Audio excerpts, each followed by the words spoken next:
Hello everyone, how are you. आज सभी को एकादशी की शुभकामनाएं।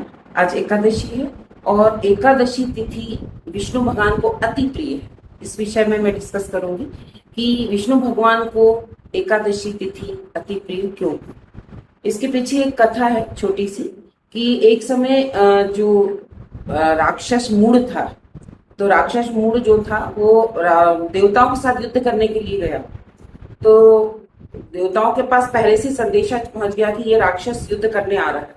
तो सभी देवता विष्णु भगवान की शरण में गए और विष्णु भगवान से याचना की कि ये राक्षस हमसे युद्ध करने आया है, इससे हमारा बचाव कीजिए। तो विष्णु भगवान ने तय किया और वो युद्ध करने के लिए उसके साथ गए। उन्होंने उसके साथ युद्ध किया, उसको परास्त किया, घायल किया और विष्णु भगवान आके अपने शयन करने लगे, रेस्ट करने लगे। तो उससे लगा राक्षस को कि ये सो गए हैं, जबकि भगवान तो सोते कभी नहीं। तो उसने उनके ऊपर आक्रमण करने की कोशिश करी, उन्हें मारने की कोशिश करी। तो उनके शरीर से एक देवी प्रकट हुई उनकी रक्षा के लिए। भगवान तो निद्रा में थे और देवी प्रकट हुई, और देवी जो प्रकट हुई वो एकादशी थी। वो प्रकट हुई और बहुत तेज था और उसने उसका संहार कर दिया पूर्ण राक्षस का। और तो भगवान की निंद्रा खुली और भगवान ने जब देवी को देखा तो वो प्रसन्न हुए कि इसने मेरी रक्षा की है। और उनसे एकादशी देवी से कहा कि आप मुझसे कोई वरदान मांगिए।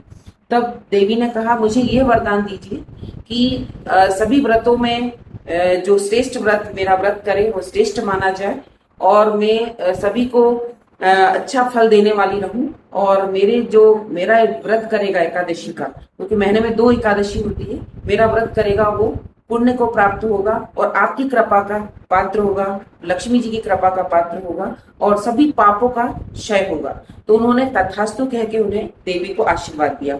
उस दिन 11वीं तिथि थी, उसी दिन से एकादशी तिथि मनाई जाती है और एकादशी का व्रत किया जाता है।